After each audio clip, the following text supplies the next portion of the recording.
Jeigu tu galvoji, kad 2026 ateis ramiai, turiu tau blogų naujienų. PSD skolos, sodras, stažas iš užsienio, antra pakopa, progresiniai mokesčiai - visa tai tave pasieks neišvengiamai. Ir jei iki naujųjų nepasitikrinsi kelių labai paprastų dalykų, 2026 gali prasidėti nuo užblokuotos sąskaitos, PSD skolų, netikėtų permokų ar sumažintos būsimos pensijos. Tai labas. Čia Finansų babas. Šiandien padarysim metų pabaigos generalinę reviziją, kad 2026 neužliptų ant galvos. Be filosofijų, tik tai, ką privalai susitvarkyti dabar. PSD uodegos, sodras, stažas, antra pakopa ir svarbiausia, ką daryti su pinigais, kurie lieka po mokesčių. Jei nenori 2026 gesinti gaisrų, lik iki galo duosiu tikslų veiksmų planą ir kryptį, kur toliau gilinti su Financial Lithuanians. Pirmas klausimas, kurį noriu, kad savo užduotum. Jeigu rytoj man atjungtų bankininkystę savaitį, ar aš žinočiau, kiek ir kam esu skolingas ir kas skolingi man? Metų pabaiga yra tobulas metas tvarkai. Greitas mini čeklistas, kurį gali pasiimti kaip špargalkę. Ar turiu nesumokėtų PSD, VSD įmokų už individualią veiklą, mažąją bendriją, verslo liudijimą? Ar sodroje nesimėto uodegos, apie kurias kažkada girdėjau, bet pamiršau? Ar mano individualios veiklos, verslo liudijimo, mažosios bendrijos metai 2025 užsidarys tvarkingai, be netikėtų siurprizų deklaracijų metu? Ar žinau, kokius mokesčių pakeitimus 2026 jau dabar turiu įsivertinti? Šitą šiandien ir dėliosim. Vieną stalčių po kito. Pensija, jei dirbai užsienyje, kur dingsta tavo stažas? Dabar labai dažnas klausimas. Dirbau užsienyje, kažką mokėjau, kažko ne, tai mano pensija kaip bus, nebus. Yra keli svarbus dalykai, kuriuos noriu, kad suprastum. Jeigu dirbai Lietuvoje ir kitose ES šalyse, Jungtinėje karalystėje ar Šveicarijoje, kiekviena šalis moka pensiją tik už savo metus. Lietuva skaičiuoja už Lietuvoje sukauptą stažą, Vokietija už Vokietijoje, Ispanija už Ispanijoje ir taip toliau. Bet čia esmė, stažas sumuojamas, kai tikrinama, ar apskritai turi teisę į pensiją. Tai yra, jeigu Lietuvoje vienas pats netraukia iki minimalių 15 metų stažo, bet turi dar stažo kitose šalyse, bendrai tave gali ištempti iki teisės gauti pensiją. Toliau, kaip skaičiuoja? Kiekviena šalis savo pensijas paskaičiuoja dviem būdais. Pagal savo nacionalinius įstatymus tiesiog žiūri, kiek metų ten dirbai ir kokias įmokas mokėjai. Pagal ES reglamentus teorinis variantas, jei visą stažą būtum dirbęs vienoje šalyje, o tada dar teorinis dydis proporcingai dalinamas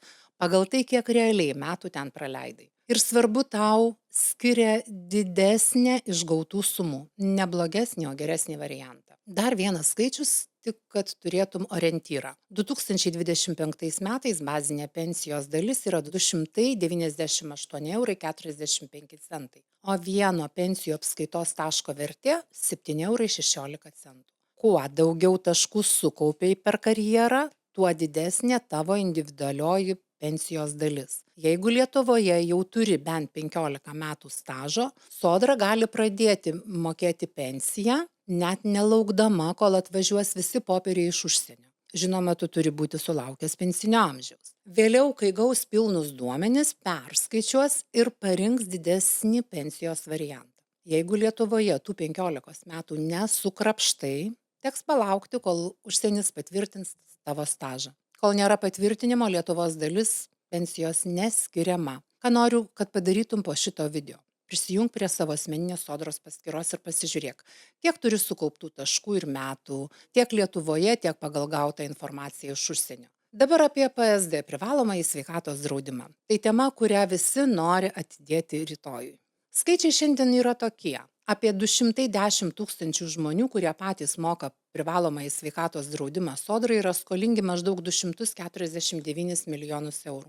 Čia ne pora centų, čia nacionalinis kolektyvinis minusas. Iš kur tos skolos atsiranda? Kažkada atsidarei veiklą ir pamiršai ją uždaryti. Dirbai užsienyje, bet nedeklaravai išvykimo iš Lietuvos. Per metus nepasitikrinai, ar įmokos PSD už savarankišką veiklą yra suskaičiuotos ir sumokėtos iki galo. Jeigu dirbai užsienyje ir ten buvai draustas sveikatos draudimu, bet Lietuvoje neišsiregistravai, sodra tau priskaičiuoja privalomąjį sveikatos draudimą čia. Vėliau, kai atneši dokumentus, kad buvai draustas kitoje šalyje, PSD skola perskaičiuojama ir už tą laiką PSD Lietuvoje mokėti nebereikės. Ką daryti, jeigu skola jau yra?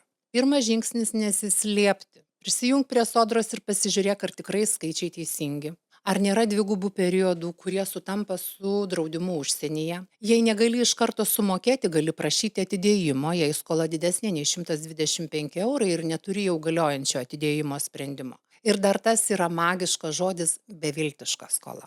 Skola gali būti pripažinta beviltiška ir nurašyta, jeigu tu atitinki visas sąlygas. Yra praėję bent 5 metai nuo paskutinio PSD priskaičiavimo. Tavo ekonominė socialinė padėtis sunki ir gauni socialinę paramą, neturi turto arba jis yra nelikvidus. Bet čia nėra sodra pati peržiūrės ir nurašys, reikia tavo veiksmo.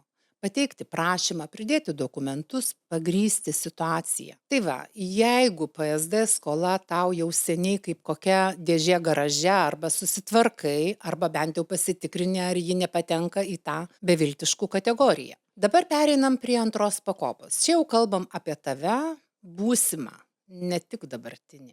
Sistema bendra yra tokia. Greta sodros pirma pakopa yra papildomos sistemos, antra ir trečia pakopos. Antra pakopa valstybės remiamas kaupimas, trečia pakopa savanoriškas kaupimas iš tavo ar darbdavio pajamų. Pinigų. Visos jos sumoje turi tau sukurti normalią senatvę. Antra pakopa šiuo metu veikia paprastai. Kol dirbi ir moki socialinio draudimo įmokas, kas mėnesį 3% nuo tavo draudžiamųjų pajamų nukeliauja į pasirinkto pensijų fondo sąskaitą. Prisideda ir valstybė, tai nėra vien tik tavo pinigai. Kai nedirbi, įmokos nesimoka ir čia prasideda įdomioji 2026-2027 metų istorija. Nuo 26 metų sausio 1 iki 27 metų pabaigos atsiranda pereinamasis laikotarpis, didysis apsisprendimo langas, tęsti kaupimą ar iš jo pasitraukti. Kas keičiasi nuo 26 metų? Galėsi stabdyti savo įmokas neribotą skaičių kartų, bet bent 12 mėnesių laikotarpiu galėsi atsiimti dalį sukauptų lėšų dar nesulaukęs pensijos pagal nustatytas sąlygas. Jeigu sukauptas turtas nesieks anuiteto ribos, pasitraukęs, sulaukęs pensinio amžiaus galėsi gauti pinigus vienkartinę išmoką arba periodinėmis išmokomis, o nebūtinai per anuitetą. Jeigu pereinamojų laikotarpiu nuspręsi iš antros pakopos išeiti, tavo asmeninės įmokos ir investicinis prieaugis keliaus į tavo banko sąskaitą. Dalis, kuri buvo pervesta iš sodros ir valstybės biudžeto, grįš į sodrą ir bus paversta papildomai sodros apskaitos vienetais. Ir tai padidins tavo būsimą sodros pensiją. Svarbus niuansas tiems, kurie šiandien dar nekaupia. 2026 metais sausį tu gausi individualų kvietimą pradėti kaupti, bet niekas tavęs automatiškai neįtrauks. Jeigu nenori dalyvauti, tiesiog nieko nedarai. O kad apsispręsti nebūtų iš lubų, rengiama atnaujinta prognozuojamos pensijos skaičiuoklė, kurioje bus scenarijus kaupiu, bet noriu pasitraukti ir pamatysi, kiek gautum, jei tęstum ir kiek jei pasitrauktum. Taip pat sodros paskyroje galėsi matyti bendrą sukauptą turtą, kiek sugrįžtų į sodrą ir kiek keliautų į tavo sąskaitą. Tai čia toks rimto žmogaus klausimas. Ar tu 2026 spręsi dėl antros pakopos sąmoningai, ar tiesiog kažkas kažkur nuspręs už tave, nes nepasidomėjai. Trumpas priminimas apie kitus žemiškus dalykus, kurie laukia nuo 2026. Gyventojų pajamų mokestis taps dar labiau progresinis. Nebeužteks žiūrėti tik į 15% GPM. Turėsim sluoksnius. Dalis pajamų bus apmokestinama 15%, dalis 20% tarifu ir gali būti 25 arba net 32%. Mokesčių planavime tai reiškia, kad svarbu ne tik kiek uždirbu, bet ir kaip dalini pajamas per laiką. Mažųjų bendrijų nariams senoji dainelė dividendai ir CPS nepasibaigs 2025-aisiais. Nuo trečių veiklos metų išmokos pagal CPS daugeliu atveju ir toliau išliks konkurencingos prieš dividendus, nes dividendams dar prieš gyventojų pajamų mokestį sukasi pelno mokestis. Individualioje veikloje ir toliau liks klasika - 90% taisyklė sąnaudų pasirinkimas. PSD, VSD ir stažas čia nepasikeičia principas. Keičiasi tik skaičiai. Čia nenoriu lysti į pilną mokestinę matematiką, mes turim atskirus video šitomis temomis.